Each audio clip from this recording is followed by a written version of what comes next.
Only way I could get that is if I signed saying I am the father of their child, of Melanie. Signing a birth certificate for the sole purpose of getting a dependent pay is not cool, since this military man didn't believe he's the biological father, but Mr. Jackson didn't seem to care so much about it back then. Mr. Jackson still doesn't believe he is the biological father of Ms. Jones Henry's daughter, but we are about to hear his side of the story. Henry, you say that the defendant, Mr. Jackson, swept you off your feet only to dump you after finding out you were pregnant, but you are positive he is the biological father of your daughter, Melanie. Is that correct? Yes, Your Honor. Ms. Jones Henry claims Mr. Jackson swept her off her feet decades ago, but things went south between them after Mr. Jackson had found out she was pregnant. Ms. Jones Henry reaffirms that Mr. Jackson had fathered her child, even though she and her child had not seen the man in decades. And Melanie, how are you feeling right now in this moment, Ms. Jones? I'm hurt, feel a little lost, unwanted. This is my first time ever even seeing him. Ms. Jones brings forth the waterworks as she gets emotional about her supposed father abandoning her since she was little. Ms. Jones is well within her right to feel this type of emotion, but Ms. Henry Jones cuts in with her tears too. So that's the one Mr. Jackson doesn't seem to be cool with. Seeing how he put himself in the mother and daughter's emotional state, saying he knows he's not Ms. Jones's biological father because, and Henry Jones has been around a lot. Oh, wait a minute. You're saying you tricked her into admitting that? Yes. What did you do? Explain to the court. When she told me that she was pregnant, I knew that I wasn't the father. Ms. Henry Jones says it's a lie, as she wasn't with somebody else when she conceived her child, but Mr. Jackson isn't having that. Mr. Jackson claims he tricked Ms. Henry Jones into telling on her own self about the other guy. Mr. Jackson even added the only reason Ms. Henry Jokes is so adamant about him being the father is because he was the only one she could get a hold of. Back to this relationship, I want to try to understand, what was the nature of your relationship with Mr. Jackson? When I met Mr. Jackson, I met him at a club. He was in the military. We were together all week long while he was there. We wasn't a fly by night. We were just together. And I had no reason to believe that he's not my baby's father.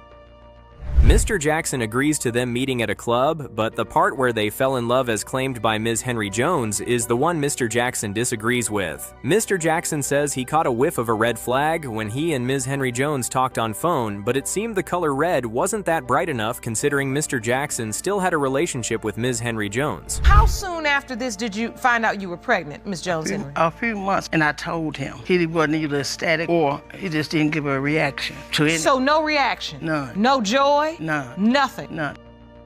Saying Mr. Jackson didn't have any reactions after hearing the news is believable, seeing how he's even reacting in paternity court now. Mr. Jackson says he just felt Ms. Henry Jones was lying about the pregnancy being for him, and she was just trying to trap another military man. Ms. Henry Jones counters that by saying she was in love and even thought they were going to get married. That must have been a beautiful fantasy. Left, and you went off to serve? I was in the Marine Corps. I went off to, my duty station changed. It wasn't that I left. Like I had to leave. That was the end of my time at that. Exactly, and we thank you for your service. Mr. Jackson claims he didn't just leave like he was running away. He had to leave because he was done serving his time in that particular station. Mr. Jackson wasn't involved in the birth, neither did he sign the birth certificate, but Mr. Jackson couldn't run away from being listed as the father in child support. And so what you did is you said you signed an affidavit of paternity, meaning you basically signed an affidavit of paternity, acknowledging paternity. Right. I was 19 and if you feel that strongly about something, you take care of it. Yes.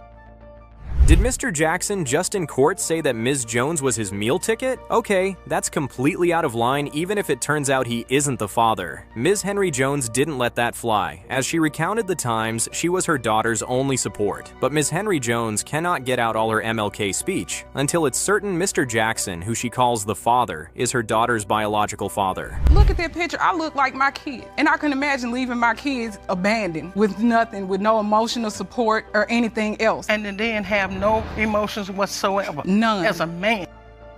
Mrs. Jones says she couldn't imagine being that kind of terrible parent that would abandon their kids just for the sake of it. That's valid. Mrs. Henry Jones maintains there was no other person as Mr. Jackson had been claiming for decades. Now that's dicey, but the DNA test results should be able to fix this in a second. Has been determined by this court. Mr. Jackson are not the father. Really? Being Being in the military comes with a different level of experience that heightens a person's beliefs and mostly ability to hide reaction to some situations. An example of these are military men in paternity court. They just always seem unbothered, but will Mr. Joyner's maintain the same stance of nonchalant behavior or otherwise? Let's see.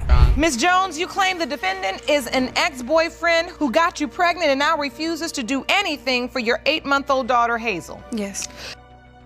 Ms. Jones claims Mr. Joyner is denying her baby, as she's certain he fathered her child, but he refuses to do anything for the child. Mr. Joyner claims he's a respected military veteran that would do no such thing. Mr. Joyner claims his denial of the child in question is because he's sure he's not the biological father of Ms. Jones's baby. This is leading us straight to do some digging. What has Mr. Joyner done for your child? He has not done anything. Babies cost a lot of money, and I'm a single mother, and I can't do it on my own. And Hazel really needs her dad in her life. He is her father. Ms. Jones' babies cough up a lot of money literally, and we all know that, and that's the reason she wants Mr. Joyner, who's been denying her child since pregnancy, to step up to the plate and take care of his supposed child. Mr. Joyner says he's a military veteran that knows how to take care of his responsibilities, but he's certain Ms. Jones's child isn't one of these responsibilities because he's not the father. Were you in a committed relationship, dating, what? No, Your Honor. We were dating. Your Honor, I would not say we was dating in any kind of serious relationship. I met her at our place where we worked at. It was a restaurant, and I mean, hell, the first night I brought her home, Your Honor, I didn't even know her name. Not knowing the name of the person you slept with is a little bit out of character for a man like Mr. Joyner, who claims he's a respected veteran. Ms. Jones corrects Mr. Joyner's statement, claiming he indeed knew her name as they had a long chat the first night before things went down in the bedroom. Remember her picking you guys up and... Your Honor, I'm not denying that we didn't see each other, but what we're here about is the baby, and I know for a fact that she was having sexual intercourse with at least 2 other people from our workplace. No.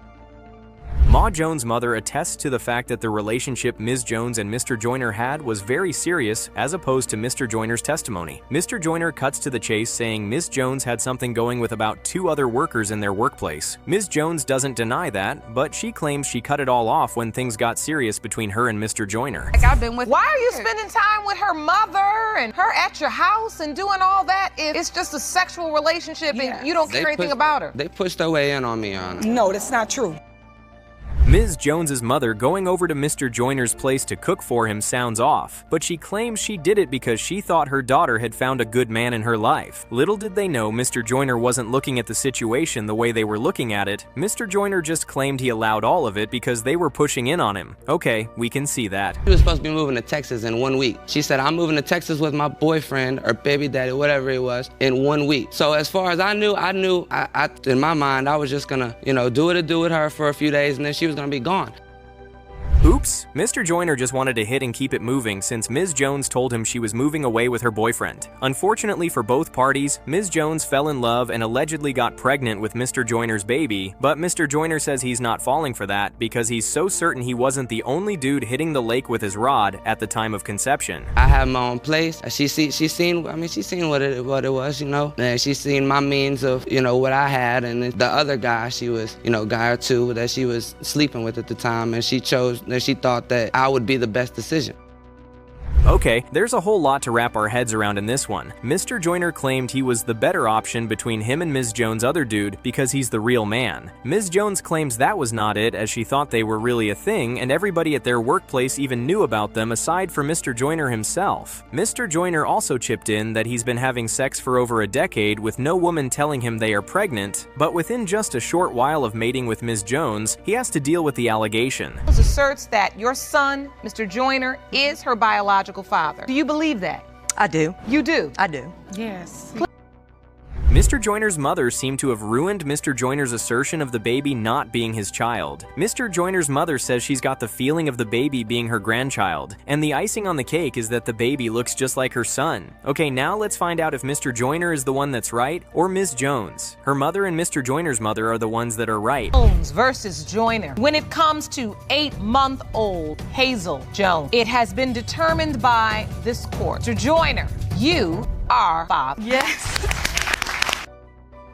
Having to scamper through a list of several men for one's father is something no child should ever experience, but mistakes have been made by young women in the past leading up to the situation. Some women even believe once they take care of the child well enough, he or she won't ask for their father, but sadly, they always do, just like Ms. Luttrell in this case. Say after a lifetime of confusion of not knowing who your biological father is and receiving no help from your mother, you are now hopeful because you believe you have finally found your dad. Is that correct? Yes, Your Honor. Ms. Luttrell is in paternity court with the hope of finding her biological father and calling it a day as she's had to grow up without one. Ms. Luttrell's mother also joins in her search for her biological father. She says she will do anything to help her find him. And Ms. Luttrell, you believe you finally found your biological father? Yes, I believe that I found him.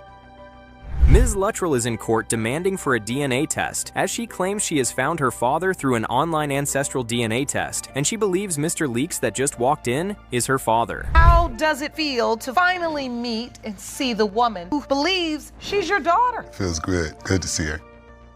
Ms. Luttrell got a couple of versions to her biological's father's absence in her life. From the biological father going to buy cigarettes and never coming back, to Ms. Luttrell's mother not wanting him in their lives, and finally, Ms. Luttrell's mother honestly letting it out that he doesn't even remember the man who got her pregnant as it was a long time ago. But is it possible not to remember the man that got one pregnancy though? Submitted an exhibit to the court. You say there are 3 possible fathers, one of which was a co-worker. Yeah. Can you tell me about the co-worker? Ms. Luttrell's mother was intimate with all these men, and she couldn't even get their phone numbers. Ms. Luttrell's mother's excuse stays the same, and that is her not knowing how to contact them because they weren't serious relationships. Ms. Luttrell's mother not even bothering to get a number from her intimacy partners is the reason her daughter is in paternity court now. Oh, it was a party that had occurred in my neighborhood, and I got to know somebody, I don't know if it's him, but somebody that could be her father at that party. Ms. Luttrell's mother really doesn't know anything about the men she has slept with in the past. Guess someone was just having a good time in their prime. An African-American talk came up, and Ms. Luttrell's mother seemed to have a recollection of how he may have also been in the list of possible fathers for her daughter. I found that our DNA matched on Ancestry.com, so I wanted to reach out to them and see possibly if they could help me figure out who would be my father in the family. Oh wow, Miss Luttrell seemed to have done a lot of research that took her to finding who matched her DNA, and even giving a chance to find him on social media before they started talking. Miss Luttrell says Mr. Leaks' daughter really looks like her when she was little, so that's a tiny hope in the corner that she may have found her father. Leaks, you are 15 years younger than Ms. Luttrell. Do you remember this party and this one-night stand? No, I'm just looking at it right now thinking, okay, it's nice to meet you, but, very nice to meet you. No, I was not at that party. The hope looks like it's been snatched away right before Ms. Luttrell's eyes. Mr. Leaks says he doesn't remember having a one-night stand after partying, and he also claimed to not have Ms. Luttrell's mother's younger self logged in his memory. Mr. Leaks says he's not the type to run from responsibilities, and he's certain he has never met Ms. Luttrell's mother. I can't see myself doing that. Somebody that much older than me, 15 years older than me, and I was dating them when I was 18, I would remember that, So, you really don't remember her? I've never met her before, Mom.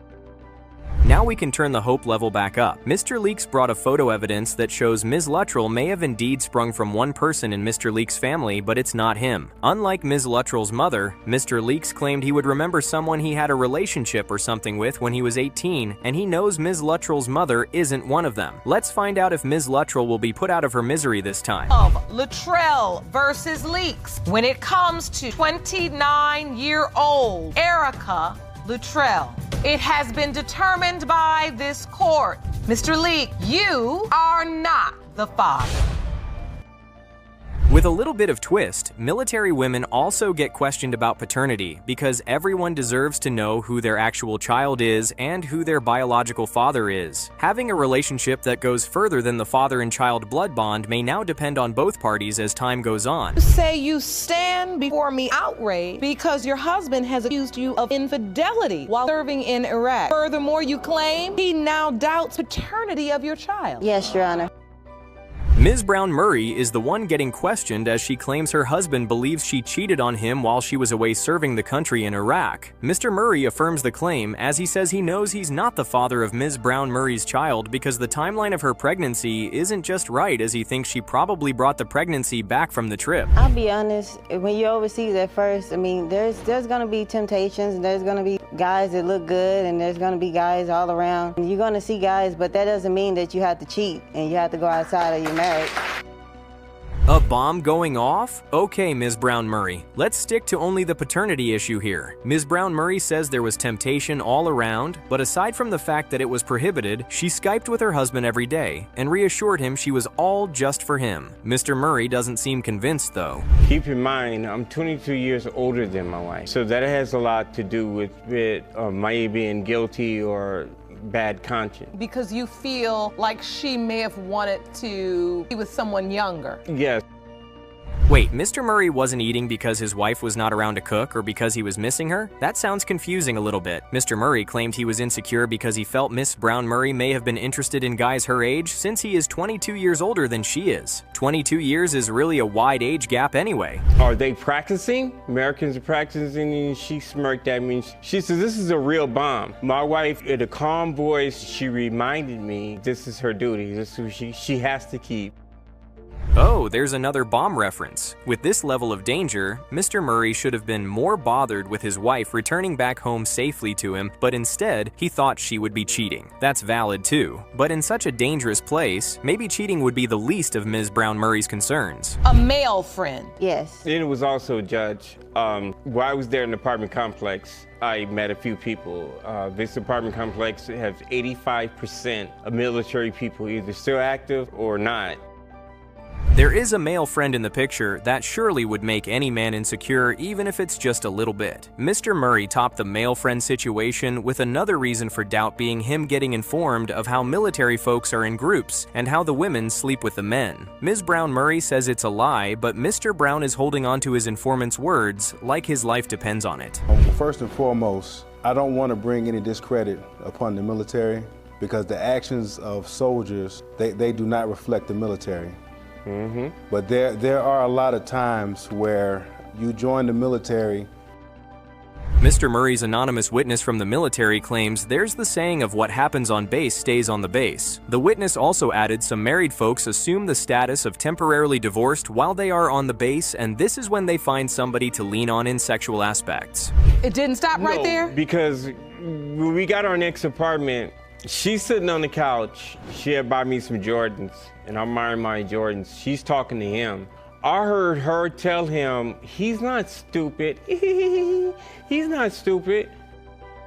So Mr. Murray has more than enough reasons to doubt the relationship his wife has been having with her male friend from the base. Ms. Brown-Murray claims he was just always checking on her, but debating if Mr. Murray was stupid or not definitely doesn't seem like he was checking on Ms. Brown-Murray, though. It's just the type of person I am. I mean, that's the way I talk on the phone. It's not anything about it. My husband just doesn't understand friendship. He doesn't understand that. Because there's plenty of males that came up to me asking me for. Ms. Brown-Murray says she wasn't being flirty, as that's her way of talking to people, and it's Mr. Murray that doesn't know how friendship works. Mr. Murray's witness also confirms the part where military folks keep in touch even after they are done with their assignments. Well, Mr. Murray believes there's more to Ms. Brown-Murray's friendship, so let's find out if that is true. It has been determined by this court that you are her father. Thank you. One can only hope their partner is not back home cheating on them when one is serving in the military. There are doubts about the person serving in the military too, but in this case, Mr. Threlkeld seems to be the faithful one while his wife chose a different path. Mr. Threlkeld, you have entered this courtroom with a marriage on the brink of divorce. You state that while you were out of the country serving in the military, your wife paraded around town with other men. Mr. Threlkeld says his marriage is on the brink of divorce as his wife. Ms. Threlkeld was serving the neighborhood while he was away serving the country. Ms. Threlkeld, on the other hand, says she had to pick up exotic dancing to keep the home going as Mr. Threlkeld's military salary was doing little to nothing in their home. When did you first discover that your wife had been unfaithful? Actually, ma'am, I was overseas in Afghanistan, and I was up in the Northeast.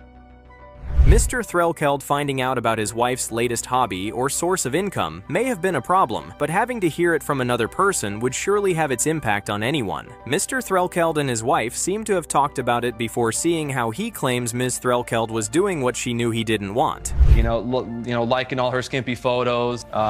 Skimpy photos. Was following her. He liked that she was started working at the club. So then I started doing a little bit of research, wondering, who this guy is. Mr. Threlkeld already knew his wife was interested in stripping and was a little bit okay with that, even though he's not a fan, but another guy changed the course of everything. Ms. Threlkeld responded saying they were done, and Mr. Threlkeld hacked her Facebook. That may be wrong, but with those messages? Okay, Ms. Threlkeld. First of all, we were done. We were not together. We had a phone conversation, and he had said, we're gonna get a divorce, and I'll send you the divorce papers. And then we hung up. $5,000 a month tax-free isn't enough to support the kids? Ms. Threlkeld seemed to have had other things going on that she needed money for. Mr. Threlkeld claimed they were supposed to talk about the stripping job when he got back, but as Ms. Threlkeld already stated, financial situations needed to be handled, hence her reason for picking up the job. You guys, you thought your marriage was over. Messed up as it may be. Yes. Because you all had an argument about you stripping and you hung up. Yes, Your Honor.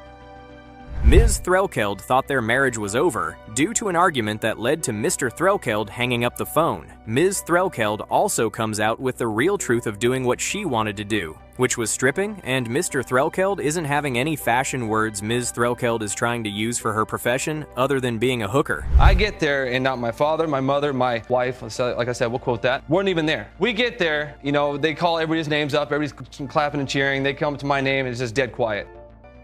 Nobody cheered for Mr. Threlkeld, and that must have been heartbreaking. Everyone loves to be celebrated for returning home from military missions, but unfortunately, Ms. Threlkeld was sitting in the car while other families cheered for their family members. Ms. Threlkeld did say Mr. Threlkeld told her to wait there, but really? That man wanted someone to cheer for him too. I was wondering who, because I saw the guy, she hadn't fully admitted that she's been seeing this guy, so I snatched the phone from her and I started going through it. And as I was looking through it, there was a number that she'd called like 13 times. So I called him right back.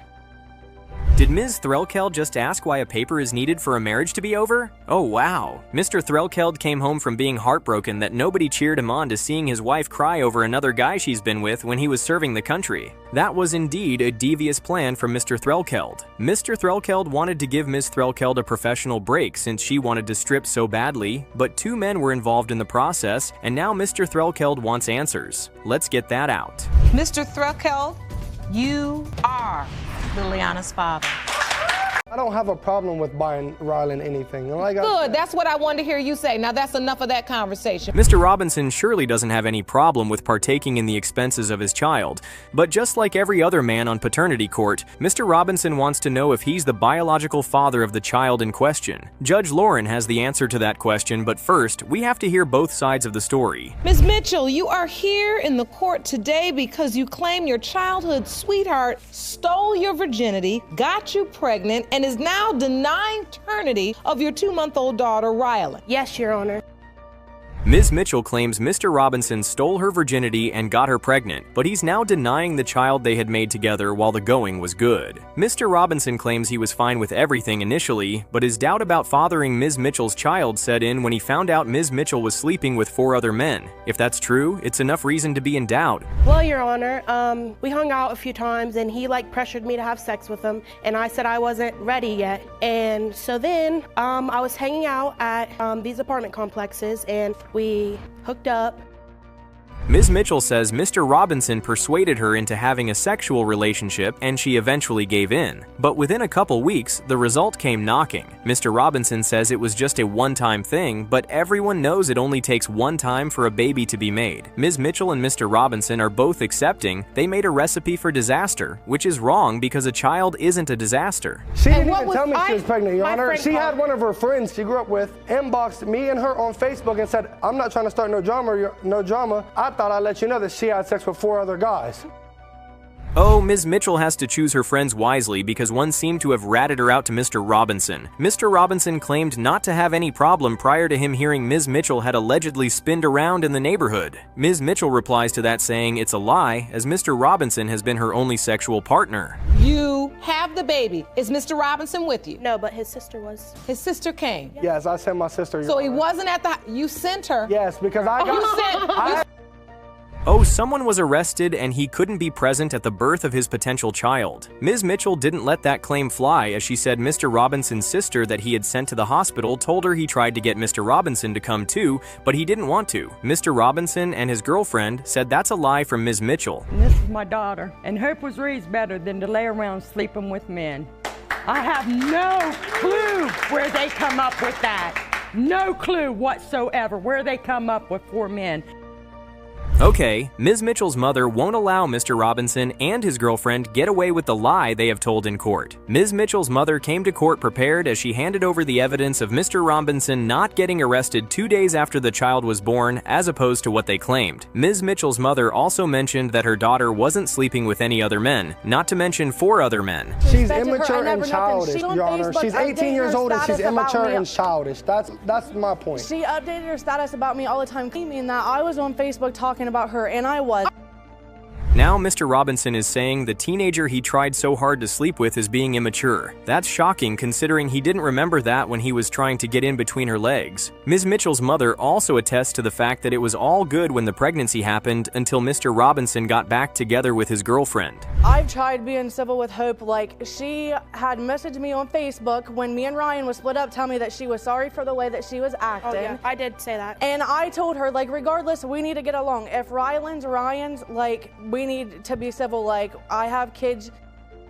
Mr. Robinson's girlfriend says she's a mother, and she would be fine with adding Ms. Mitchell's child to the pack whenever, but Ms. Mitchell isn't cool with the arrangement. Mr. Robinson says he hopes and prays the baby is his, because he doesn't want the child to go through what he had gone through before finding his father. Look at her. They look nothing alike. She looks That like is me. my identical twin. She looks like That just is like my her identical mother twin. when her She looks mother- nothing So like you me. submitted these photos Yes, to I the did. court. Yes, I did, Your Honor. And this is a picture of Rylan, which is Hope's daughter, and your son on the right. Mr. Robinson says Ms. Mitchell doesn't look like him or like his other child. Mr. Robinson also tries to make the court see he's a responsible father, even to the children that aren't biologically his. Ms. Mitchell is standing without a doubt that Mr. Robinson is the father, and the test result will prove it. Let's see if Ms. Mitchell is right. Mr. Robinson, you are the father. Most cases in paternity court are always involving mothers and fathers or children trying to find out who their father is, but it's a different case for Mr. Ellis and his brother, seeing how they are in paternity court with their mother. Mr. Ellis and his brother's case may have to be one-of-a-kind type of case in paternity court. Mr. Ellis, you and your brother have brought your mother to court today because you say you've always believed the man in this photograph is your father. Yes, sir. Mr. Ellis and his brother claim to have known a different man to be their father for years, but they recently found out their supposed father's brother may be their biological father. Ms. Shivers claims she indeed had sexual relationship with both the man Mr. Ellis and his brother believed to be their father and his brother. Mrs. Shivers wants to know who her son's father is and ask for forgiveness from them. Mr. Ellis, how did you find out your mother slept with your uncle and he may be your father? Well, yes, Your Honor. We were at a family gathering, just having some drinks. Mr. Ellis claims the truth got out at a family function, and that has been a thorn in their flesh ever since. The other Ellis brother believes the man on the screen is his father regardless of whatever anyone has to say. And there's Ms. Shivers, who says she slept with both brothers because she didn't have a choice. I lived there as well. We got intoxicated. We had a one-time thing, and that was it, which was a big mistake, Your Honor. But, things happen. I had nowhere to lay my head, and we grew up together. We're best friends. Ms. Shivers says it was a one-time thing, and that's her biggest regret, but she had to do what she had to do to keep a roof over her first son's head. One of the Ellis's brothers says they are not trying to make their mother feel bad. They just want to know the truth about his brother's father. Mr. Ellis claimed the younger brother was even treated differently by their father. The question really revolves around your brother. Yes, I'm positive John Ellis is my father. But if you look at me, and you look at my dad, I mean, if you had a full body shot of my dad, I'm slim. The older Ellis brother believes there's more to his brother's paternity as he compares the build of his own supposed father and Uncle Ronnie. Ms. Shivers isn't about to give the older Ellis brother false hope, and she revealed the older Ellis brother might have also been fathered by another man she was with before she met, who he thinks might be his father. So now it's a possibility somebody else might be my dad? Well, you got tested, son. We're going to bring it out. We'll bring it all out. I'm telling the truth, so let's bring it on out. Whatever my babies want to know, I'll let you know. I didn't know that. The older Ellis brother says he never knew anything about another man being his possible father, but Ms. Shivers claims she's just trying to lay all the cards on the table. Ms. Shivers defends herself, saying she was caught in the mess because she had to do anything to survive due to her rough childhood. There's also the younger Ellis brother that doesn't want to be forgotten in the conversation, as he says Uncle Ronnie once tried to wish him a happy birthday with a nephew and son tag, which is weird. Do you agree with this? Is this your understanding that you could potentially be this young man's biological father? Yes. It is. Yes. Holy moly! Uncle Ronnie or Daddy Ronnie really spread the truth. Uncle Ronnie said it was more than once that he and Ms. Shivers had sexual contact, but if it's about how many times they were sober doing it, it was just once. Uncle Ronnie seems to have a better recollection of the events, unlike Ms. Shivers. John Ellis is on my birth certificate. He is. Yeah, yes. You have a copy of that birth certificate? Yes, ma'am. I'd like to see that, please. So, Mr. McClellan, we're looking at Arthur's birth certificate. John Ellis is listed as father. Yes, Your Honor. Mr. John Ellis is listed on the birth certificate as the father of Mr. Arthur Ellis, but Ms. Shivers claims there's another possibility. Okay, now that's confusing. Ms. Shivers says there was another man that had a big establishment and was of help to her back in the day. We can all guess Ms. Shivers is just trying to say she also had sexual relations with the man. You and your brother to have the same dad? I see you're emotional. What are you feeling? You say you need we that. gotta have the same dad. It's emotional to both of us. We got into it, last night over it, but we just here to find out our identity. The older Ellis brother wants them to have the same father, as the Ellis brothers are already having misunderstandings about the paternity issue, but they are here now to know for sure who is whose biological father. It's a large pool to pick from, but these brothers can start somewhere with the results announced here. John Ellis is your father. I knew that. Look at me. I have the results for Arthur as well. Are you ready, Arthur? Yes, Judge. Okay. John Ellis is your father. It's one thing if a woman doesn't know who the father of her child is, it's another thing to have the potential fathers being at opposite sides of the table. Ms. Jones may have to start being more responsible in her choice of men she lays with after this situation to avoid the same occurrence in the future. Ms. Jones, you've reached a critical point in your life and you've entered this courtroom to determine the biological father of your 2-year-old son, Jordan. Ms. Jones is in paternity to know who exactly her child's biological father is. One of the potential fathers, being Mr. Morones, is hoping he's the father of Ms. Jones' child, even though he has doubts, and the other possibility being Mr. Smith says he's willing to sign over his parental rights if the DNA test result proves he's the biological father of the child. How did you first find out that he may be your son? She sent me a text message one day and said I'm pregnant and that I could only be the only possible father. That was it. A fake pregnancy. Folks always seem to remember things differently in paternity court. Mr. Morones says Ms. Jones told him he was the only possibility, but Ms. Jones claims she never said anything like that. We don't know which one exactly to believe now. How did you find out that there were other possible fathers? We were sleeping one night and she came to the room and she was like, I need to get something off my chest. That's not true either. That's not how it went. Oh my goodness. Mr. Morones says it wasn't until Ms. Jones wanted to get something off her chest he knew about the other man. Mr. Morones claims Ms. Jones went back to her previous partner when they were on a break, but she tried to inform him about the situation in a more subtle way. That may have been the right way to do it in Ms. Jones's head, but her actions were wrong, so it didn't matter how she dropped the news. I was terrified because I didn't think I was his father, especially after she had confessed all these other relationships she had. Mr. Smith, one of the other possible fathers, has blonde hair, so you felt like... The child coming out with a different skin color and hair texture ruined Mr. Morona's hopes. Ms. Jones, who had delivered the baby, is not so different from the men trying to know if they are the father of the child. Ms. Jones says he slept with Mr. Morones, Mr. Smith, and her previous partner. You've provided pictures of Jordan and Mr. Smith when he was a young man. You think they look exactly alike? I think they look a lot alike. Here comes the waterworks. Mr. Morones and Ms. Jones admit to the child looking a lot more like Mr. Smith. Ms. Jones is now disappointed in her own self because the man that wants to be there for her child may not be the father, but the most possible person? Oh, he doesn't want to be involved in the child's life. That's sad. You admit to being intimate with her, am I correct? Yes, Your Honor. So how did that happen? Take me back. There was a night I was drinking, and so she ended up coming over, and we ended up going into my bedroom, and things started going from there. Mr. Smith says it was a fun night, which led to him being unable to finish the act, and that is one of the reasons he feels he's not the father of Ms. Jones's child. Mr. Morones also mentioned that was the excuse Ms. Jones had given him as to why Mr. Smith may not be a father. However, everyone sees a resemblance in the child and Mr. Smith, including Mr. Smith, even though he says it's a little. Mr. Smith's other reason for having doubt is the time of conception. So according to this calendar, in March or April is when you remember being intimate with Ms. Jones. Yes. But Jordan was born on May 1st. So counting back, that's almost a full year.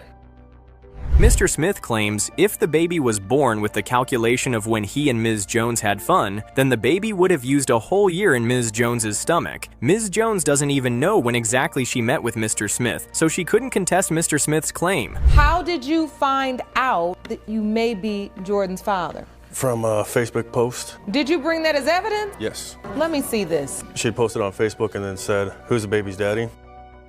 A Facebook post saying that? That's wild. Ms. Jones claimed she wanted people's opinions, but these people weren't even there when Ms. Jones was having fun with the men she put up as her potential baby daddy. Ms. Jones was supposed to be getting DNA tests done, but she seemed to prefer people's opinions. Anyway, we are here for the right thing Ms. Jones neglected to do earlier. That Mr. Morones, you are his father.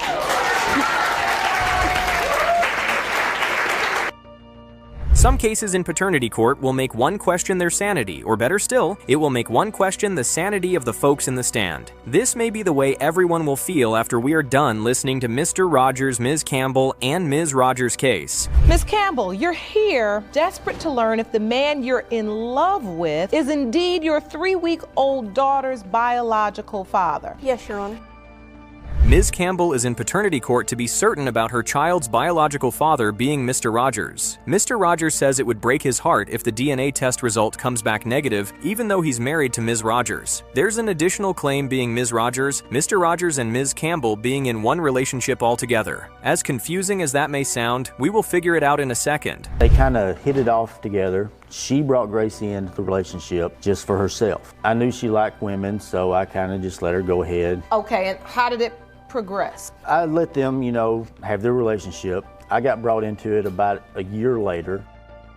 Okay, so practically, Mr. Rogers has 2 wives. Mr. Rogers was fine with Ms. Campbell coming into his relationship with Ms. Rogers because he knew she liked a same-sex relationship. Ms. Campbell also got comfortable in the relationship, and the relationship sailed successfully since then, until this paternity issue. Ms. Rogers even claimed Mr. Rogers gave his hand to Ms. Campbell.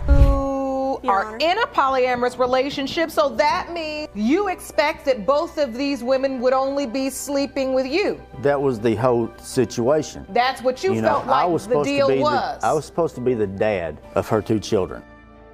While Mr. Rogers tried to explain why there's cause for doubt as regards Ms. Campbell's baby, Ms. Campbell cuts in saying it was because of an outing. Interestingly, Ms. Campbell and Ms. Rogers went for the outing together, but they seem to remember things differently. Ms. Campbell says Ms. Rogers followed her willingly, but Ms. Rogers says she only went there because she loved Ms. Campbell, as she was reluctant to go at first. When we get there, I thought it was just a regular club. People are dancing, they're drinking at a bar. It looked normal. I mean, other than it was a swingers club. So did you not say, well, we shouldn't have sex?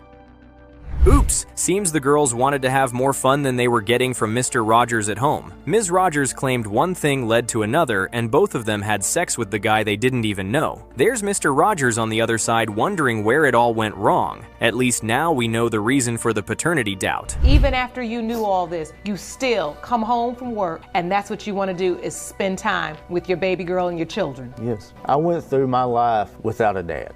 You know, he was there one day and then I didn't see him again for 10 years later. Mr. Rogers seems to be hurt by the situation, but he still loves the child dearly. Mr. Rogers claims whether the baby is his or not, the child doesn't deserve to suffer not having a father in her life. Mr. Rogers knows better because he had been through the same fate, and it wasn't a nice ride judging by his reaction. That your date of conception is the 11th, and when we look at the 11th, there's no one, but right there the day before would be potential father number 2. Yes, Your Honor. The conception date isn't helping, and Ms. Campbell knows that, and probably that's the reason she's owning up to her mistakes. Ms. Campbell agrees that she messed up, but she wants to make it right by finding out who exactly her baby's biological father is. That was our fault. I feel really bad. There's no amount of times we can apologize, but we did decide to keep it a secret. So that was us as a couple.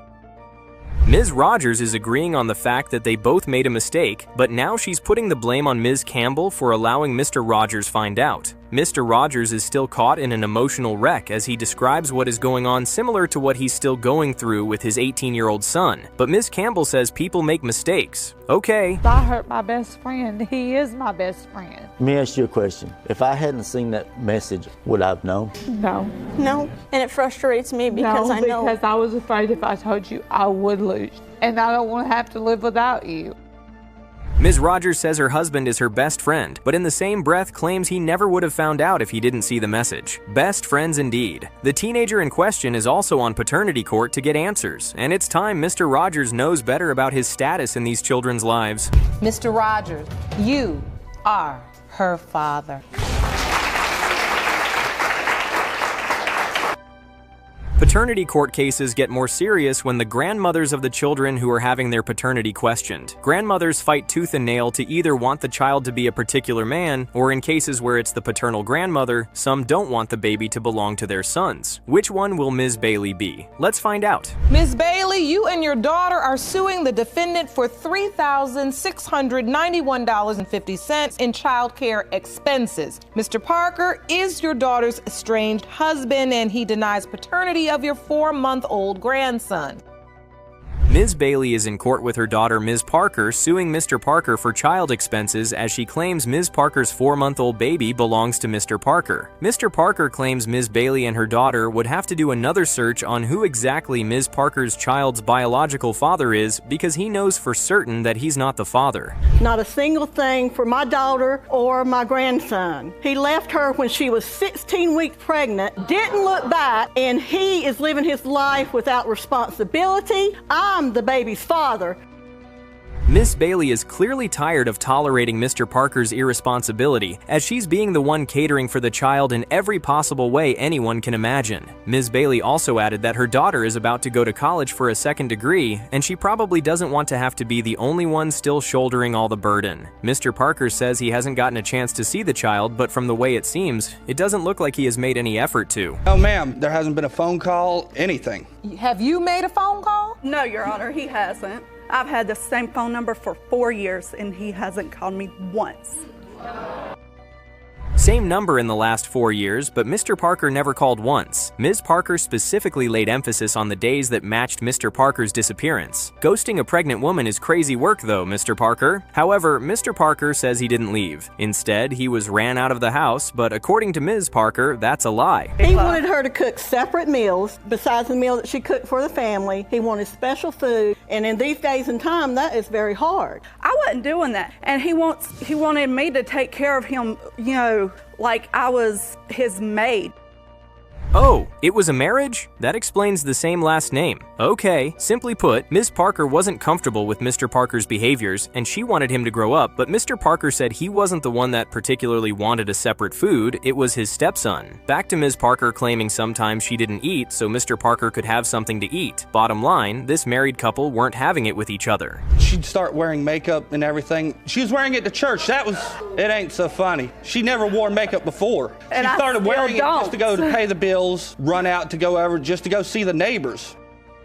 Mr. and Ms. Parker seem to have more than just paternity issues going on right now. Mr. Parker was bothered about his wife's sudden love for makeup, then the padlock situation. But Ms. Parker says Mr. Parker didn't have anything left in the room she had locked, and she did so because she didn't want her toddler opening the Christmas presents. I called her up because it was the day the baby was supposed to have been born, left a message on her answering machine because she hadn't told us anything. Did you accompany her to doctor's appointments? No, you're I was not allowed to, ma'am. I was told I was too annoying and I needed to stay home. Mr. Parker says after Ms. Parker did not allow him to participate in the doctor's appointment during pregnancy, she also sidelined him during the birth of the child. To make matters worse, Mr. Parker said he wasn't even named as the father of the child on the birth certificate even though they are still married to each other. Okay, maybe there's a valid point in there for Mr. Parker to doubt paternity. Then why didn't they put it on there? It's legally required. And so your son's name, Zachariah Howard Bailey, you didn't even give him Mr. Parker's last name? No, I didn't. Your last name? I gave him my maiden name. Ms. Parker really wants to be done with Mr. Parker so badly that she didn't even put his last name on the baby's birth certificate. It's obvious why Mr. Parker wants Ms. Parker and her mother to go searching for her real baby daddy now with all these things that have been done to him. Mr. Parker's mother is the other type of grandmother that doesn't want the child to be for her son. Your Honor, she had brought him to my mother's and dumped him out 2 or 3 times because she needed some time alone. And then she'd call him and want him to come back when it was payday. My son, they had one card that he bought. He met her and signed that card over to her. Mr. Parker's mother and Ms. Parker surely don't like one another. The same thing applies to Mr. Parker and Ms. Parker's mother. Maybe these two should have never gotten married to each other, but they did, and a child is between the chaos. Maybe it's time to figure out who the biological father of the innocent child is. Mr. Parker. Yes, Your Honor. You are his father. I told you. Told you. Okay, wait. We're going to finish paying the lawyer and file for custody. I'm done with this. Told them that I'm pregnant.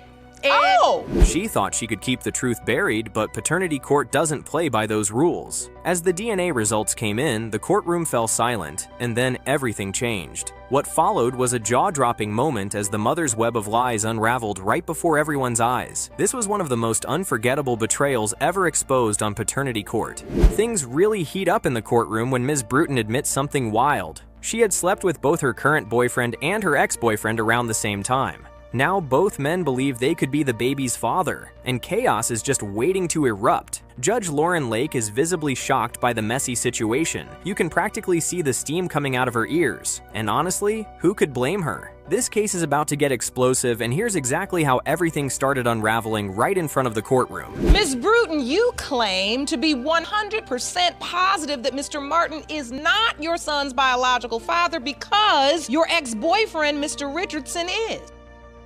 Despite the mess, Ms. Bruton seems oddly confident that her boyfriend is the biological father of her child, but not so fast. The ex-boyfriend is not buying that for 1 second. He jumps in quickly to call out what he believes is a lie. According to him, he clearly remembers sleeping with Ms. Bruton during the exact window of conception. That means there's a very real possibility that he, not the boyfriend, is actually the father. Tensions rise, and you can feel that everyone in that courtroom wants the real truth to come out, fast. Disagree. Yes, because I know I had unprotected sex around the time that she conceived. She might say I didn't have it as many times she say I did, but I know it's a fact. Now that's just cold. Ms. Bruton didn't only mislead one man, she pulled both of them into her web of confusion. She let one man believe he was going to be a father, got him excited, then disappeared on him without a word. And why did she vanish? Because even she didn't know who the real father was. So, in a move that shocked even Judge Lauren, she decided to tell both men they could be the father. You've got to be kidding me, this whole situation is just an emotional train wreck for everyone involved. First of all, I called both of them because I wasn't for sure who was the father because I slept with both of them around the same time. It's obvious now that Ms. Bruton wasn't being completely honest in her relationship, but it turns out the guys weren't exactly saints either. Mr. Martin in particular wasn't as transparent as he claimed to be. When Judge Lauren asked him directly whether he wanted to be in a relationship with Ms. Bruton, he gave an answer that left jaws on the floor. His words were shocking, not just to the courtroom, but to Ms. Bruton herself. Everyone's got secrets in this triangle, and it's clear this case is more complicated than anyone thought. To guy, Mr. Martin, or did you think you were in a relationship? Nah, I was just the go-to guy. So you knew that? Yeah, I knew that. I really wanted me a child at the time, so I was trying to get her pregnant, and I did tell her that. At this point, Judge Lauren's patience is wearing real thin. She brings up the window of conception, and it immediately turns into a blame game. Ms. Bruton swears it happened on one specific date, while Mr. Martin flat out says she's lying. The back and forth is relentless, and no one can seem to remember the timeline properly. The judge looks like she's trying to hold back a scream. It's becoming crystal clear that these folks should have handled things very differently before walking into this courtroom. Yes, it is true. We only had sex twice. Listen, that's so not true. You're disputing those days? Yeah, yes, yes. When do you say you were intimate? Oh, Ms. Bruton. What were you thinking? Not only did she cheat on her boyfriend, but she kept the entire affair a secret from him. Now she's trying to justify it by saying that her boyfriend was the one who stuck with her throughout the pregnancy. Meanwhile, she says Mr. Martin was just trying to sabotage her relationship and cause trouble. She insists that he was never truly supportive and only showed up to stir up drama. But with everything that's been revealed so far, it's hard to know who's telling the full truth. Who stepped up for you during this pregnancy? Mr. Richardson. Really? Yes, I was trying my best to avoid Mr. Martin because he's very messy. At least she's finally admitting one thing: she kept Mr. Martin out of the picture on purpose. And then comes another plot twist. Ms. Bruton let her boyfriend sign the baby's birth certificate, not because she was sure he was the father, but because she wanted him to be. She hoped and prayed he was the one. That's a big difference from knowing. And even now, standing before the judge and facing both men, she still doesn't know who the real father is. That uncertainty is the ticking time bomb in this whole situation. Yes? No, because I wanted Mr. Richardson to know all of that. I didn't want Mr. Martin to know none of that because I don't want him to be Logan's father. So you allowed Mr. Richardson to sign the birth certificate? There's no way this could get more chaotic, right? Wrong. With so many lies, half-truths, and mixed-up timelines, Judge Lauren is done with the back and forth. She makes it clear that arguing isn't going to solve anything at this point. The only way forward is through science. Yes, DNA testing is the only thing that can give everyone in that courtroom a clear answer. Now, all eyes are on the results. Will Mr. Martin turn out to be the biological father, or has this all been a huge misunderstanding? It has been determined by this court. Mr. Richardson, you are not the father. You're not going to believe this, but this woman has actually been here before. That's right, Ms. Kavanaugh is no stranger to this courtroom, and somehow she's back for the exact same reason that brought her here the first time. I mean, how does that even happen twice? You would think after the first time she'd be a little more careful, but nope, here we are again, reliving the same chaotic mess all over again. Buckle up, because this one's about to be a real roller coaster. It's messy, emotional, and downright wild, and it all began like this. No, you appeared in our courtroom previously and tested 2 men as potential fathers of your 1-month-old son. Let's just call it like it is. Ms. Kavanaugh was not playing by any rulebook. This woman was out here making some seriously questionable decisions. And this time, she took it to a whole new level. Forget random hookups. She got intimate with her own mother's friend. Like, who even does that? It's wild. You've got to have a boldness that's on another level to cross that line. This wasn't just scandalous, it was downright disrespectful. If you thought the first time she showed up in court was bad, trust me, this one takes things to a whole different place. Yes, Your Honor, I know how bad it sounds. It is bad. I started calling them up asking for rides, to the grocery store, to get stuff from my house. And some of the things that came out of Ms. Kavanaugh's mouth, I mean, even a pastor would clutch his rosary. It was shocking, jaw-dropping, and honestly kind of disturbing. But guess what? Mr. Spencer wasn't exactly innocent either. His defense was weak, real weak. I mean, seriously? You end up in bed with your friend's daughter and then try to play it cool like it was no big deal? Please. Nothing about this makes sense. This isn't just a drama, this is scandal at its peak. These two clearly have some unfinished business with a therapist. reaction was like she said. Came over a couple of times. She was in inappropriate gear. The first time, I shunned it off. Second time, I said, hey. Honestly, just listening to both of them talk was enough to make anyone uncomfortable. The tension was thick in that courtroom, and it wasn't just because of the awkwardness. There's a baby involved, just 1 month old. You'd think they'd be a bit more grown up about the whole situation. But no, what we got instead was a verbal slugfest. These two adults are so wrapped up in their drama that they've forgotten there's a child at the center of all this. Somebody get these folks some counseling, immediately. I see a little bit, but from being in court previously, I found out that you can't always go on looks at all.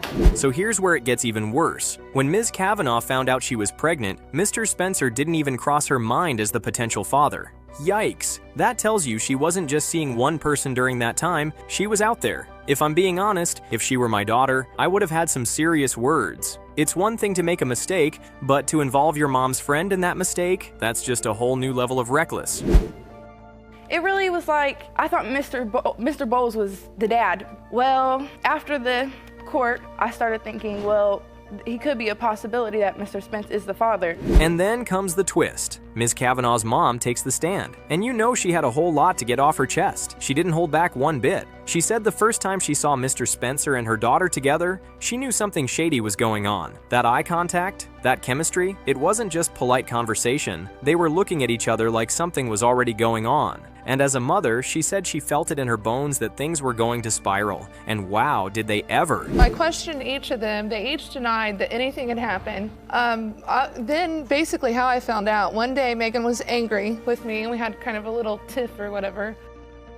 By this point, the courtroom was buzzing with shock. It was like watching a real-life soap opera unfold, and just when you thought things couldn't get worse, bam, the biggest revelation drops. Mr. Spencer is married. Yep, he's someone's husband, and now he's tangled up in this complete mess. He told the court that he was ready to take responsibility if the child turned out to be his, but his face said it all. He had major doubts. You could practically see the panic in his eyes. This whole thing was turning into a blockbuster of betrayal. Doubt is, first of all, it was only once. The window of conception that she described, baby born in July. I'm there, yeah. So you within the window of conception. I'm in you that don't period. dispute that. That I do. Finally, after all the yelling, accusations, tears, and uncomfortable truths, it's time. The truth about the baby's paternity is finally about to be revealed. Everyone in the courtroom leans in. The air is heavy with suspense. Judge Lauren Lake opens the envelope, and in that moment, nothing else matters. Ms. Kavanaugh and Mr. Spencer both brace themselves for the verdict that's about to change everything. Will it be Mr. Spencer, or will we all be shocked by what the results say? In the case of Kavanaugh versus Spence Scott, when it comes to the paternity of 1-month-old Malcolm Kavanaugh, Mr. Spence, you are not his father. Now this is a wild one. Mr. Baker is in court today because he seriously doubts he could be Caleb's biological father. Why? Because he had a vasectomy and believes it should be scientifically impossible for him to father a child. Meanwhile, his wife, Felice, is determined to prove him wrong and has dragged him to paternity court. She's hoping that a DNA test will shut down all doubts. But Mr. Baker, he's not flinching. He's here for answers too, and this is how the courtroom chaos began. The date of your marriage is riding on today's DNA results. You are suing to prove that your 3-month-old son Caleb was fathered by your husband. While there may be a tiny chance a man can still father a child after a vasectomy, Mr. Baker firmly believes he's the exception. According to him, Felice was far from stable during the time she supposedly got pregnant. Her drinking habits were so intense she would black out frequently, and when questioned, she admits that she barely remembers anything that happened around that time. You see why Mr. Baker's doubts are through the roof? This isn't just science. It's confusion, suspicion, and a whole lot of emotional baggage. I was drinking quite a bit. I was drinking pretty much every day, and I was blacking out at night, and I wouldn't remember. From the beginning, this relationship was built on shaky ground. Mr. Baker admits that their love story didn't exactly start with roses and sunshine. It was actually an affair. That's right, they were both involved with other people when it all began. Even though he claims they were deeply in love, Mr. Baker confesses that his trust in Felice was never whole. Their foundation was cracked from day one, so when this pregnancy surprise came around, it only made sense for him to raise an eyebrow or two.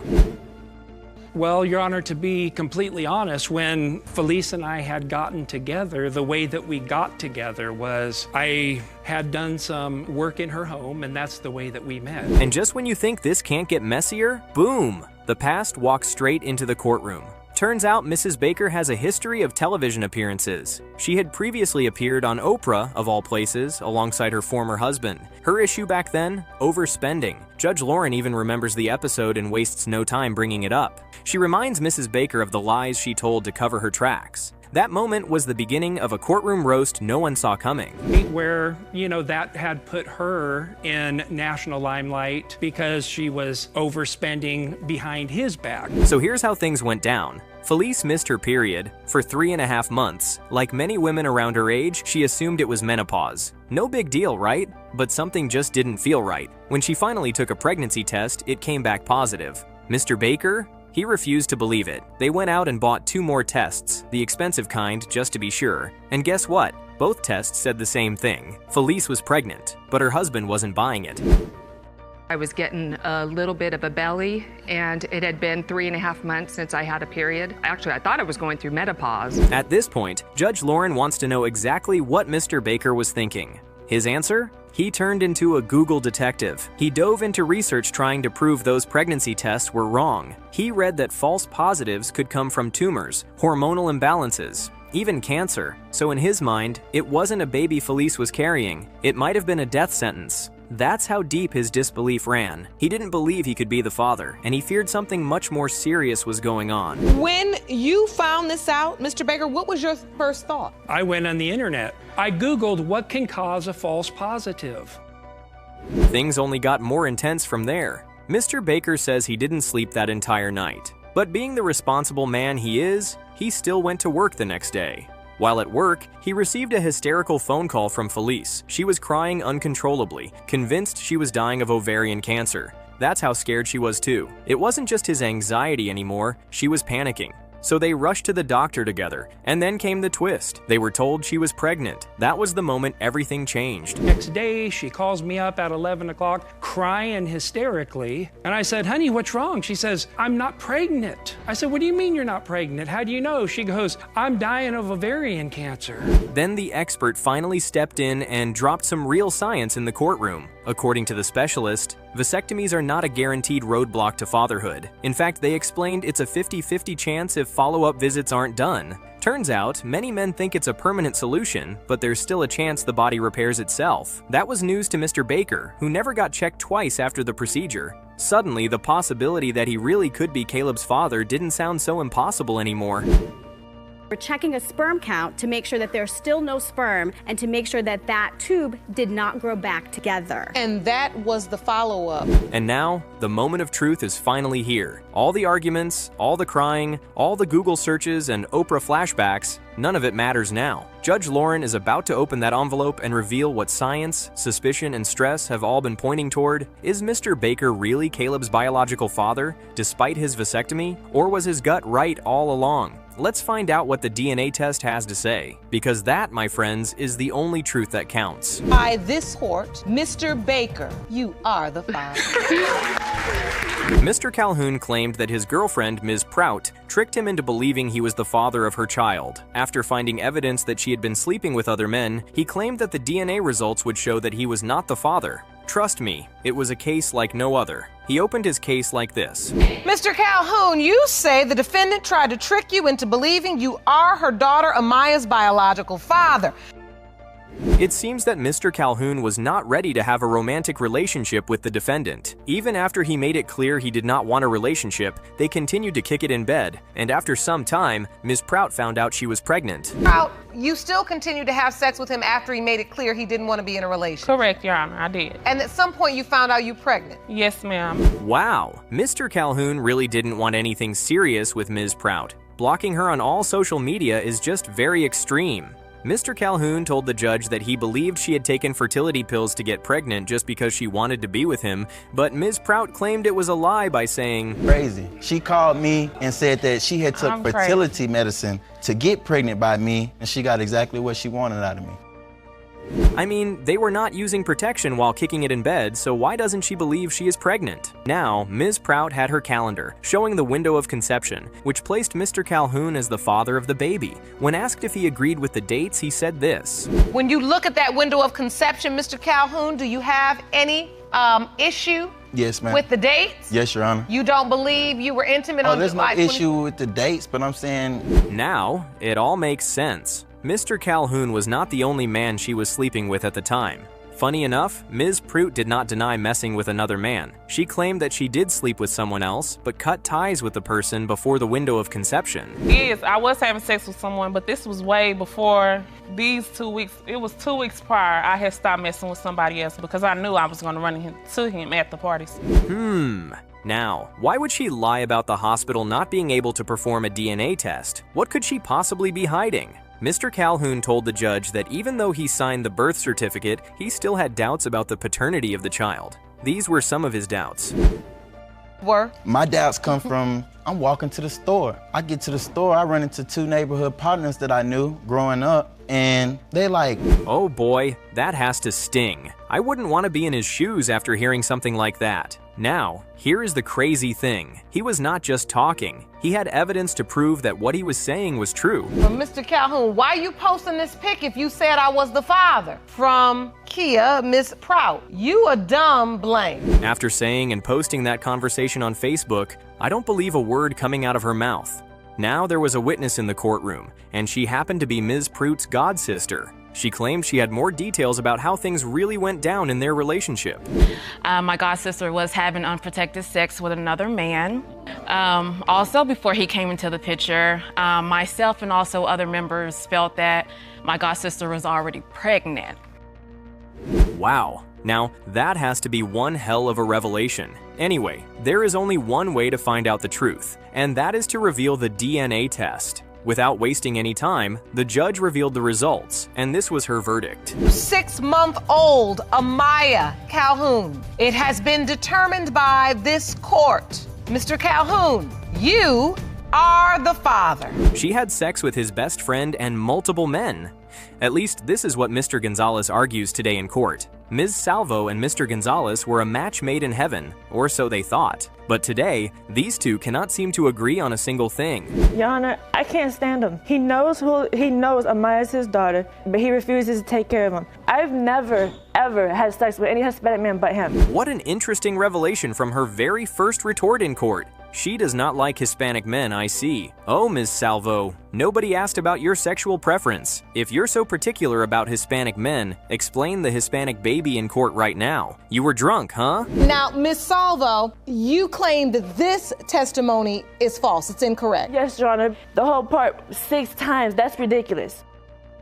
What a woman. She is right, though. It takes just one time. Now, here's the question. Who's lying between them? Is it Mr. Gonzalez with his 6-time count or Ms. Salvo with her 1-time hit? Regardless of what it is, someone is definitely going to have a mountain of regret. Now, is that the only reason you excluded your ex-boyfriend? Yes. Is because you felt like Amaya looked Hispanic and not black? Well, would you look at that? Every single time, one person in court always feels entitled to the semblance card. If Ms. Salvo thinks her baby belongs to Mr. Gonzalez simply because she looks like him, she really has no valid point, especially after having sex with other men. Who's to say that her ex-boyfriend does not have Hispanic ancestry?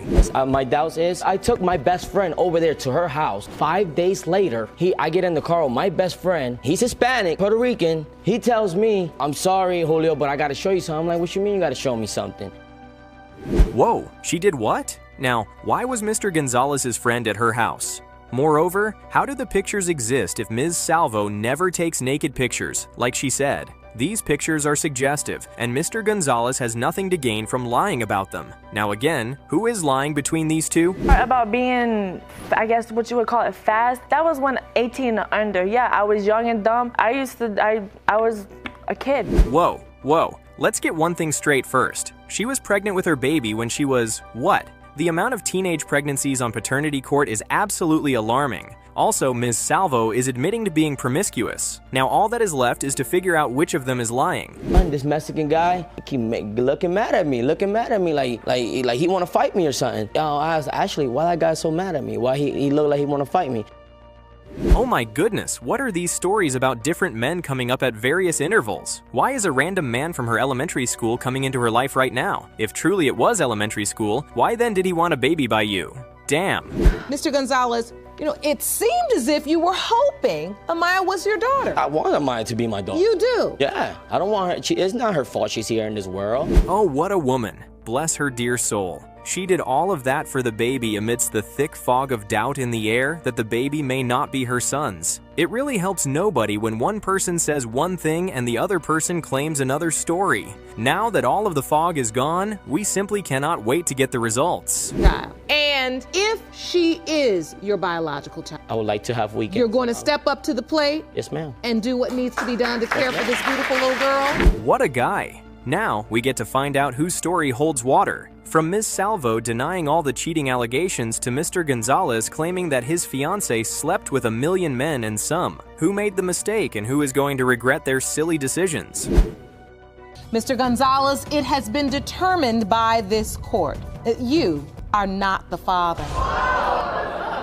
Nesbitt, you are suing to prove to Mr. Henderson that he is the father of your 7-month-old daughter, Zion. Yes, Your Honor. Sounds like a simple case, right? Ms. Nesbitt just wants Mr. Henderson to take responsibility if the DNA says he's the daddy. But of course, it's never that easy. Mr. Henderson is about to open a whole can of worms. According to him, Ms. Nesbitt wasn't exactly keeping it exclusive. She had a little neighborhood outreach during her conception window. Yep, not just another man, it was the neighbor. But you are taking care of another man's baby, right? Yes, but at this time, I came into this baby's life and already knew he wasn't mine, but I had a possibility that she could have been mine, but she's not, so I felt kind of hurt. So there's a level of resentment there. Yes, ma'am. Yes, Your Honor. It's funny how the women on this show are upset that the men aren't stepping up when the paternity is still in question. Let's be real, no one's rushing to claim a child they're not even sure is theirs. Although Mr. Henderson actually does more for her other son, the one who's already been proven not to be his. Now that's generous. But this current child? Nope, he's not lifting a finger until the DNA says he should. So wait, you had asked him previously not to sign it because you had doubts yourself? Yes, Your Honor. So Mr. Henderson, you did sign the birth certificate? Yes, Your Honor. Ms. Nesbitt straight up told Mr. Henderson she wasn't sure who the father was. But guess what? He still went ahead and signed the birth certificate without her consent. Now that's fraud. Clearly he wanted the child but not the responsibility. And now he claims he already has DNA results proving the child is his? Yeah, something's not adding up. Mr. Henderson is up to something. You know, I received the inbox telling me she said that she had sex with my little black car and they had a baby. And I felt very astounded about it. So, I felt... She told you before that when you were sitting in the car with your friend. When y'all left from the Riverwalk. No, that's not true, and you got her pregnant. Yes, it is. It's true, Your Honor. It's true, Your Honor. Ms. Nesbitt told Mr. Henderson he wasn't the father, but now it's looking like revenge drama. She's mad he slept with his cousin, yep, his cousin, and he says it was before her, like that makes it okay. Then she hits back by sleeping with the neighbor? Yeah, this isn't justice, it's just pure chaos. As usual on this show, the DNA results help to set the pace for a resolution. Did have a sexual encounter with her? Yeah, one time. It was just like birthday sex, that was about it. It wasn't more than she used to always hit me up and text me and all that stuff. I used to text her different names. Oh, this whole neighbor affair was a ticking time bomb. Flirty messages, fake names, sneaking into each other's inboxes. It's no surprise she picked a fight with Mr. Henderson and stormed off, straight to the room down the hallway. That wasn't just anger, that was a whole setup. From massage to full-blown sex. Too bad they didn't realize the universe had its own plans. Initially, she asked you to take a test. Do you mind taking a paternity test? Yeah, and I always tell her what I tell her. I don't mind taking a test. Your Honor, that's not true. He called me and said that we should take a DNA test, and I told him no. He said that's unfair. Mr. Brown really showed up with a baby picture. As evidence, he doesn't look like the child. Now that's hilarious, but what's with all the back and forth over taking a DNA test? Clearly, neither of them was ready for the truth behind their little shenanigans. And let's talk fairness, because honestly, none of them were fair to Mr. Henderson. Sure, he had his faults, but everyone here was playing dirty. No one's hands are clean in this mess. But Ms. Nesbitt, you have to admit, the point where you get into the argument and you say, it's not your baby, it's somebody else's baby. He's not gonna forget that. She told me several times that it wasn't my baby, Your Honor. So she wants Mr. Henderson to step up as the father, but keeps throwing it in his face that the baby might be Mr. Brown's? No one wants to live in that kind of mental ping pong. And let's not forget, this neighbor, Mr. Brown, already has 4 other kids. Ma'am, let's be real. What you're asking for doesn't even make sense. Thankfully, the DNA results are on the way, and they're about to shine a big old light on this whole mess. Some mothers come in here and they will say, and Jerome can attest to this, no, I know for certain it was nobody else. You came into court and said, look, I have a dilemma. I did sleep with 2 men during the window of conception, and I need an answer, and I have those answers for you. Are you ready for the results? Yes. All right. Yes. After all the back and forth, the results are finally in. One man's walking away with peace of mind, and the other, well, he's walking away with exactly what he secretly wished for. Fathering this child was his hope, and now it's his reality. Sure, Ms. Nesbitt didn't handle things the best way. Maybe it was all payback for that cousin situation. But hey, what's done is done. Fingers crossed, they can now put the drama behind and build a real happy family. It has been determined by this court. Mr. Brown, you are not her father. Oh! Okay, sit down, Mr. Brown. Your name rhymes with clown, but you're not gonna clown today. Just calm down. Calm down. Mr. Henderson, you are her father. You're here to prove the defendant, Mr. Rutledge, is her biological father because she needs 2 parents, yet he's seen her only once in her life. Yes, Your Honor. Just like any good mother, Ms. Brown wants the best for her daughter. That's why she's in court today, to prove that Mr. Rutledge is the father and to get him to take responsibility. Now that's a clean, solid start to a case. But then, plot twist. Mr. Rutledge claims there might be other men in the picture. In fact, he has brought his sister to prove this. So now, the big question is, who's telling the truth? It was only a sexual relationship. I met Ms. Brown she was seeing my cousin, they was dating for a while. After they broke up, they split up, whatever. She got with my other cousin, had a one night stand with him, powder from him, got with my brother. Okay, first of all, a sexual relationship is a relationship. So yes, Ms. Brown and Mr. Rutledge were definitely involved. The date of conception even lines up with when she says the affair happened. But here's the catch. She left out a few key details, like the part about being with his cousins and now his brother too. At this point, you've got to wonder, what exactly is it about this family that has her hopping from cousin to brother? He knew who I was, he knew how I was, he knew everything before, before we started even messing with each other because we had mutual friends. We were around each other. He had a chance to get to know me and everything, and as you can see, he still decided to have contact with me, so obviously I couldn't have been that much of a bad person that he... Sounds like she was trying to lead Mr. Henderson on, make him think she was cheating. And honestly, her story does sound pretty convincing. She probably had it all planned out, and poor Mr. Henderson walked right into it. He fell for the act, but no matter how good it sounds, it's not enough to clear her name. At the end of the day, the only thing that tells the real truth is that DNA result. He went missing for like 4 days, and I didn't know where he was at because usually he would at least text me or call me even if he didn't come over. And like out of nowhere, like for 4 days straight, I didn't hear from him or anything. So Mr. Rutledge had been sneaking off to visit his baby mama, thinking he was slick with it, but that's not how you keep a relationship strong. Disappearing for days, then popping back up like nothing happened? Yeah, no surprise she lost it on him. Truth is, he probably just wanted the fun without the commitment. And now, everything's come crashing down, fast. I was like, younger, I did, used to be wild. I mean, like partying, drinking, hanging out, stuff like that. And, I've been through a lot in my life, and it was to the point where I wasn't really... Ms. Brown is standing firm on her story. She came ready to prove who she is, and she's not about to trade her values for anything. She's even owning up to her past lifestyle, admitting it might have been what first pulled Mr. Rutledge into her web. But behind all that confidence, you can see the pain. She's hurt that he's now refusing to step up. The big question remains, will the DNA results back her up or break her down? I used to pick Jasmine up, Miss Brown, from dude's house. She be around me texting dudes. This is my friend, this is my homeboy, we just cool, this and that. And first of all, it was never about the baby. It was all about she wanted to be with me.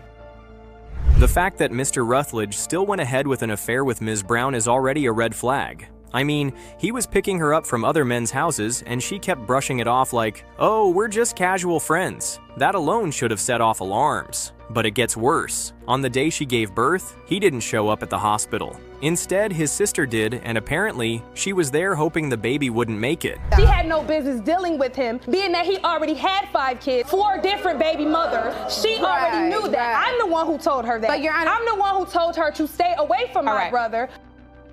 Wishing death on a newborn? That's just terrible. No two ways about it. And let's be honest, Mr. Rutledge over here doesn't exactly look surprised by all this drama. 5 kids with 4 different women? That's not a coincidence. That's a lifestyle. So if he's used to having kids left and right, why deny this one? Well, that's what we're all here for. The DNA results are about to settle this once and for all. No more back and forth, just facts. In the case of Brown versus Rutledge, when it comes to 1-year-old Sanaya Rutledge Brown, Mr. Rutledge, it has been determined by this court that you are her father. What?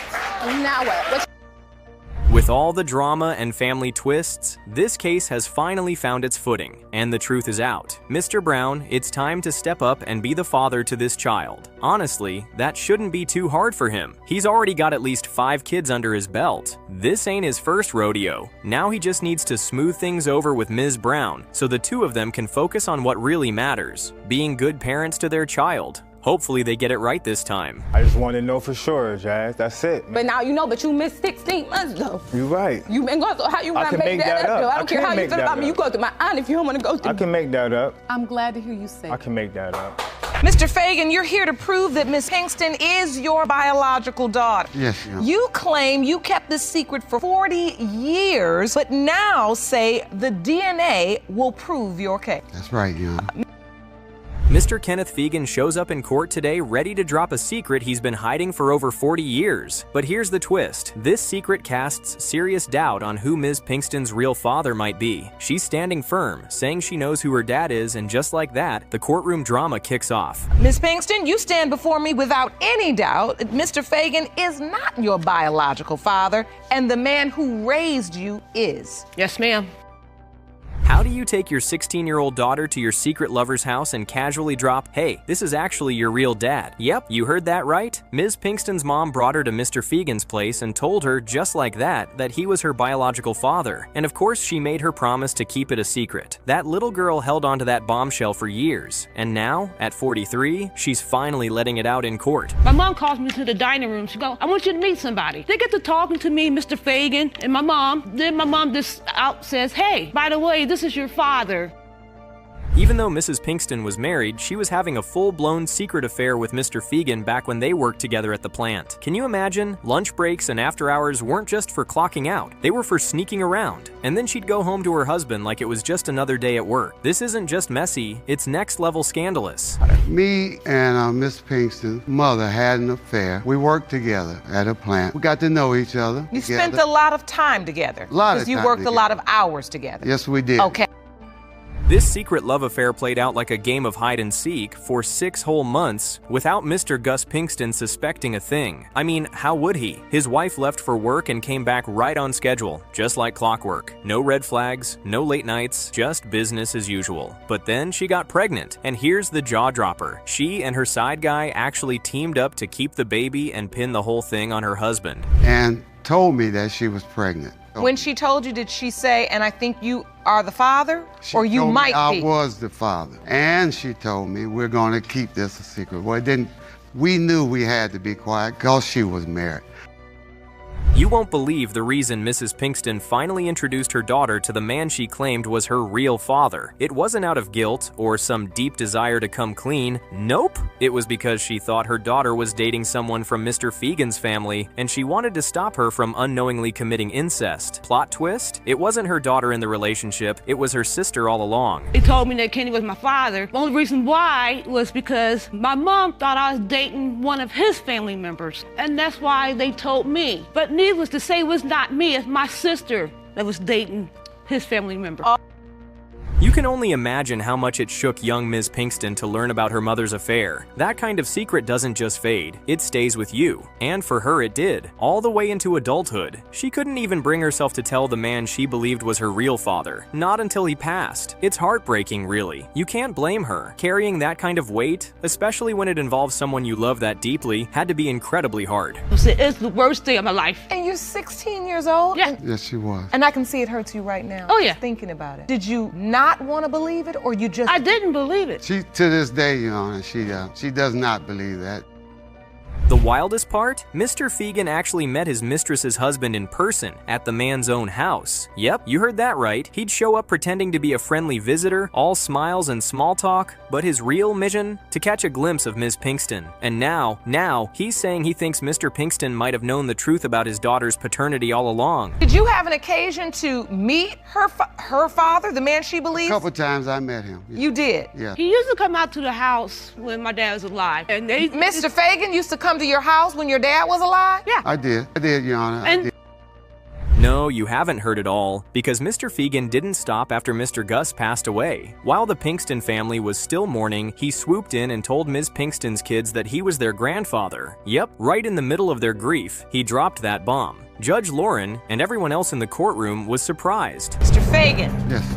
You are not her father. Oh, my God. Oh, Lord, no. Oh, Mr. Belding and his mother have made false accusations about the paternity of your 3-year-old daughter, Jordan. Yes, Your Honor. How do you even wrap your head around the idea that your own father might be the one who got your girlfriend pregnant? Well, that's exactly what today's case is about. Mrs. Marsh is suing her ex, Mr. Belding, for doubting the paternity of her daughter Jordan. But Mr. Belding isn't backing down. He's demanding a lie detector test to uncover just how deep his ex's relationship with his dad really went. So you've also petitioned the court for a lie detector test for Ms. Marsh to determine the extent of her relationship with your dad. Yes, Your Honor.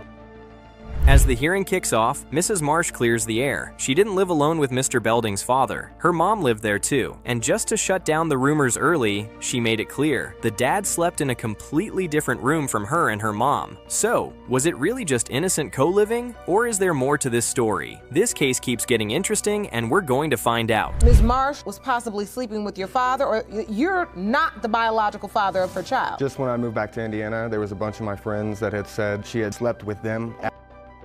Mr. Belding drops a bomb in court, claiming several of his friends back in Indiana told him they had slept with Ms. Marsh. But let's be real, does that automatically mean she slept with his dad too? Bit of a stretch, don't you think? To add fuel to the fire, another man had already taken a paternity test for baby Jordan, and turns out he wasn't the father. So maybe Mr. Belding does have some reasons to doubt. Excuse me, Your Honor. Excuse me too, Your Honor. She's That's already not had it. one man tested before Zach. I didn't have him tested. He had her tested. I told him not Because to do she told us that it was a I still have- possibility to begin I have with. all the proof. I know who the father of my daughter is, and it is this man right here. Things heat up in the courtroom when Mr. Belding throws out a pointed question. If you really believe I'm the baby's father, why did you have another man sign the birth certificate? But Ms. Marsh quickly claps back. Nobody signed the birth certificate. She even brought it as proof. For context, these two started dating way back in high school, at just 14 years old. The relationship dragged on for years, but it was more of a roller coaster than a romance, off and on the whole way. Excuse me, ma'am. I have the birth certificate. I have the birth certificate right here. Birth certificate's right here, and there is no other man on Okay, this can I birth say it's because she lies to us all the time? Jerome, We don't let know me what see to that believe. birth certificate. There's no other man Because on she's this such birth a liar. While I'm looking at this birth certificate. Yes, ma'am. Things took a wild turn when the young woman got pregnant after moving to Georgia to stay with Mr. Belding and his dad. She had plans to join the military, but life had other ideas. Mr. Belding jumps in, saying he was completely blindsided. He had no clue his dad even invited her down. Then, to top it off, his dad packed up and left him in Georgia to go live with her. Talk about a plot twist. But Ms. Marsh defends herself, saying it wasn't some romantic setup. His dad simply had nowhere else to go. That's another reason why you think your father He had her come was down there. possibly sleeping with her too, because he's the one that decided to have her come down. Yes. You're right. And then Right. he left Zachary in Georgia by himself, came up here and moved in with her and just left Zach. Because he had nowhere to go. Nowhere. This case just keeps getting juicier. Shots are flying from all sides. The accuser, the defendant, and even his mom are going back and forth like it's a Family Feud spinoff. But here's the real question. Is Mr. Belding actually Jordan's biological father? And if he's not, could it really be his dad? Buckle up, because we're about to unravel the truth together. So, Ms. Marsh, Multiple times. you said it was different rooms in your testimony earlier. Yes. In my 3-bedroom apartment, it was different rooms. And then when we lived at my mom's, I worked third shift and he worked first. We slept in the same bed, but not together. Whew, this is way messier than it even sounds. So, back at home, she and the dad were sleeping in separate rooms. But the moment the location changed, she ended up in the same bed as her boyfriend's father? Like, what? Why was that even an option? Makes you wonder if there was more going on, maybe some secret thing for older men, who knows? Problem with a man that has enough heart to love a child Absolutely. that doesn't have Absolutely. Absolutely. That's a beautiful thing. That's great. But you all tell two completely different stories. Thank goodness for DNA and a lie detector test. Finally, it's time to put this father-son tug-of-war to rest. Turns out, Mr. Belding Jr. is the father of the child. Sounds like a win for him, right? But let's be real, knowing your ex had an affair with your dad? That kind of scar doesn't just fade overnight. Still, maybe the time he'll now spend bonding with his daughter will help patch things up, at least in his heart. Mr. Belding Jr., you are her father. Thank you. That's my baby. That's our crush today if DNA results reveal you are not the biological father of your son, Prince. Yes, Your Honor. There's heartbreak, and then there's paternity court heartbreak, and Mr. Pace is living it in real time. Imagine thinking you're raising your son only to end up in court because your baby mama, Ms. Fobbs, slept with your roommate. Yes, you read that right. His roommate, Mr. Randolph. The drama writes itself. Now both men are standing in front of Judge Lake, waiting to find out which of them is actually the father. Talk about an awkward living arrangement. You admit you made a horrible mistake when you slept with both men, but you say you're still hoping with all your heart that Mr. Pace is your son's biological father. This isn't just about finding out if he's a dad. This test has the power to completely shatter 3 relationships in one go. His bond with his best friend, his role as a father, and his relationship with the woman he loves are all hanging by a DNA thread. And honestly, no matter what that test says, something's already broken. Even if the results go in his favor, how do you unsee your partner and your roommate in the same frame? Well, what's at stake would be, I would say, 3 relationships. The relationship that I have with Ms. Fobbs, as well as the relationship that I have with Mr. Randolph, also the relationship that I have with Prince. So there is a lot on the line for me. What started out as a sweet, promising relationship between Ms. Fobbs and Mr. Pace has now turned into full-blown chaos. Things went downhill fast, and honestly, it all began the moment she moved in. Not just with Mr. Pace, but with him and his best friend. That setup was doomed from the jump. If Mr. Pace wanted to play house, he probably should have found a new house first. So I pulled over, actually, and we had a conversation. I ended up getting her phone number. We went out on a few dates. We kind of bonded real quick.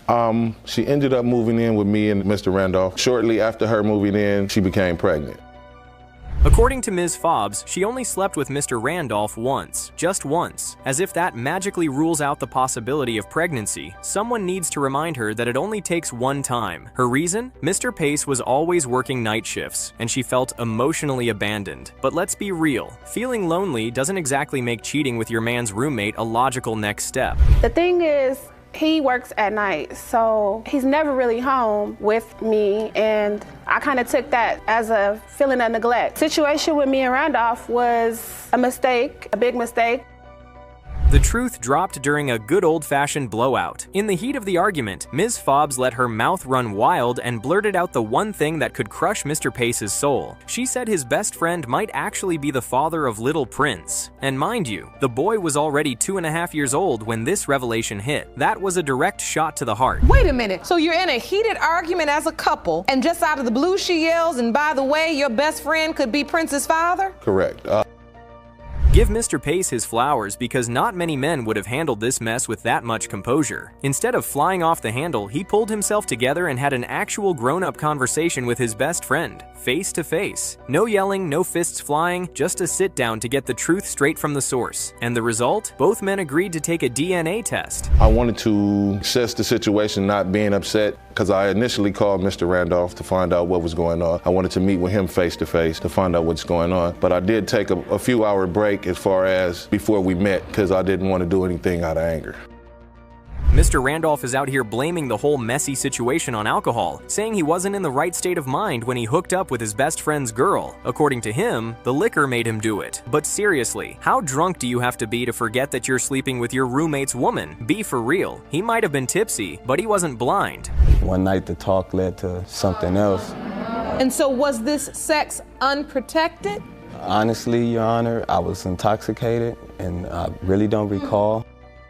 Let's be honest, Mr. Pace might have said the words, "I forgive you," but that doesn't mean his heart's completely on board. Betrayal like this doesn't just fade with a hug and a handshake. And now, with the DNA results looming, everything's about to either blow up or settle down. Will this be his closure or just more fuel for the fire? Let's hold on with this circus show and get to the results. Mr. Pace, you are not his father. Oh, man. No way you fathered the defendant's son, Josiah. You worry she's only saying you did because of the financial security you provide for her. Is that correct? Yes, Your Honor. Mr. Hunter is absolutely convinced that he's not Josiah's dad, like, not even a little bit. Meanwhile, Ms. Holden is on the complete opposite end of the spectrum, swearing up and down that he is the father. She admits she had some doubts before, but blames that on some faulty medical info she got. Now though, she's more certain than ever that Josiah is Mr. Hunter's son. Mr. Hunter, however, isn't buying it. In his mind, this whole "you're the dad" thing is just a money grab. Mr. Hunter hasn't just been playing the role of a father to Josiah. Because I take care of him financially, I do everything. Buy him diapers, milk, I buy clothes. Everything a father has to do to take care of a child, I do it. He's actually gotten emotionally attached to the little guy. So if he's not the dad, it's not just a DNA test, it's a heartbreak. As for how this all started, Ms. Holden says their relationship was strictly platonic at first, but somewhere along the line, things escalated and they ended up sleeping together. And now here we are in paternity court trying to untangle the aftermath. So were you having sex with protection? No.